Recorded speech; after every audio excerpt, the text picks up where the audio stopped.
we didn't have a lot of money, but if we wanted something, my mother would say, well, you're going to have to make that for yourself. But you literally could make the substance of your life. You did not necessarily look for it outside of yourself. You didn't say, let me go to a store and do this, like let me look over there or go someplace to get this thing. But you were always like intricately woven into whatever it is that you wanted. There came a point where my mother, she wanted everybody to work in her studio and make Christmas Angel. And I was like, yeah, but that doesn't feel like what I want to make. And I took self-hardening clay and formed a face on my thumb and went outside of my mother's studio and I picked the nails up off the ground and I stuck them in. I used them for hair, and then I strung seed beads and wove them through the eyes of this sculpture and made this like weeping doll. And my sisters were like, that was totally not what we were supposed to do. Why did you do that? I said, because that's what felt right.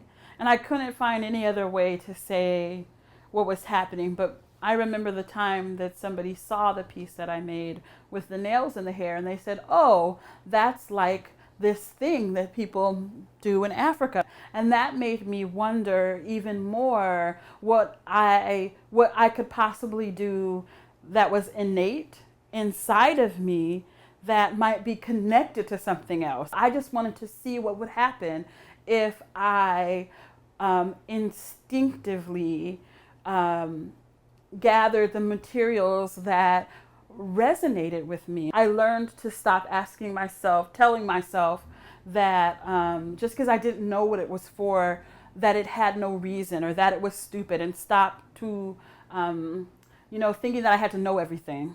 But that there is an immense amount of knowledge in my body and in my DNA, because literally in the strands of my DNA is everyone who came before me.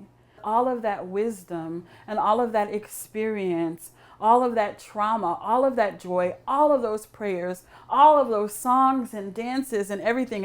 And so I let myself delve completely, fully into a world of materials and a world of process, really reckoning with what it meant for my own self to be alive. And I, little by little, gave myself permission to just put the pieces together that needed to be put together so that I could, live a really substantial, sustainable existence, life.